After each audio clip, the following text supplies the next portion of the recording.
Ya,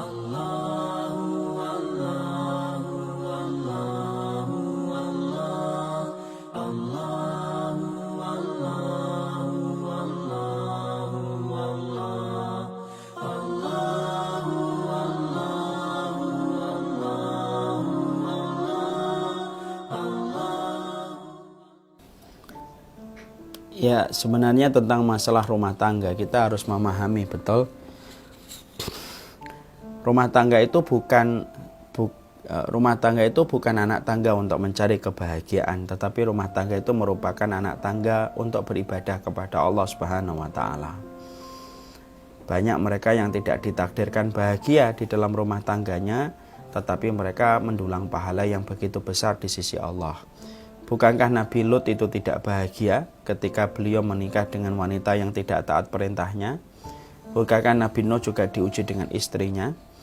Tapi perhatikan Nabi Nuh dan Nabi Lut, tetap mereka itu berusaha untuk memberikan yang terbaik untuk pasangannya. Karena memang menikah itu sejatinya adalah ibadah.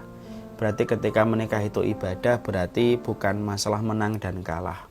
Berarti kalau menikah itu ibadah, berarti semua rasa pahit, kekecewaan yang kita dapatkan dan kegembiraan itu ada takaran pahalanya.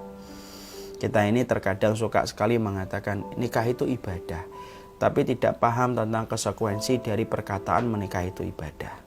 Nah, setidaknya ada dua yang kita harus pahami ketika mengatakan nikah itu ibadah. Berarti tidak ada yang menang. Ketika kita itu menikah, bahwasanya yang meminta maaf terlebih dahulu itu berarti dia kalah. Yang dimintain maaf itu menang, bukan. Sesungguhnya siapapun itu yang dia lebih cepat pada kebaikan, maka itulah yang menang. Dan siapapun yang melambatkan kebaikan dalam satu keluarga, dialah yang kalah.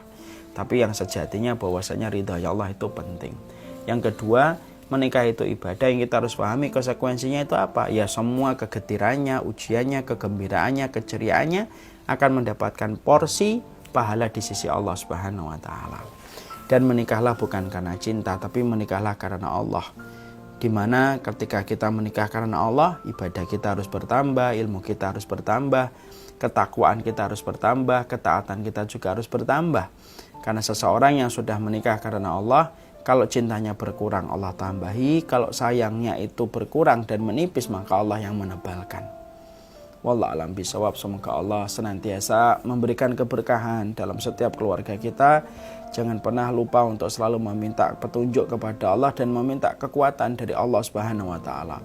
Bisa jadi ada karang besar yang kita mampu hindari dalam hidup rumah tangga kita, bukan karena kuatnya kita ketika mengendalikan nahkoda, tapi bisa jadi karang itu mampu kita hindari disebabkan karena Allah itu memberikan pertolongan dalam bahtera yang kita ayunkan. Semoga Allah merahmati kita dan memberikan keberkahan dalam keluarga kita.